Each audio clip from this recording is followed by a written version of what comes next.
ছেলে বিদেশ গেছে, উপার্জন করে টাকা পাঠাবে সব বাপের নামে মায়ের নামে, তারা যা খুশি করবে, তারা সেখান থেকে বৌমাকে যা দেওয়া দিবে আর যা দেওয়া দেওয়ার না দিবে না।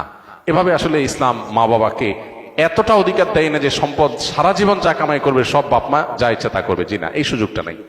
একটা সন্তান যখন প্রাপ্তবয়স্ক হয়, সে যখন উপার্জন করে তার সকল টাকার পয়সা এনে মায়ের কাছে দিতে হবে, বাবার কাছে দিতে হবে, তারা যা খুশি করবে না, শরীয়ত এটা বলে না। শরীয়ত বলে সম্পদ যে উপার্জন করেছে এর ব্যাপারে অধিকার একমাত্র তার।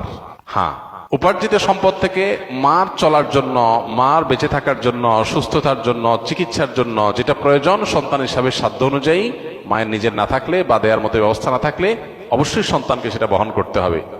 আর স্ত্রীর সর্বাবস্থায় স্বামী হিসাবে স্ত্রীর ভরণ পোষণ এটার ব্যবস্থা করতে হবে।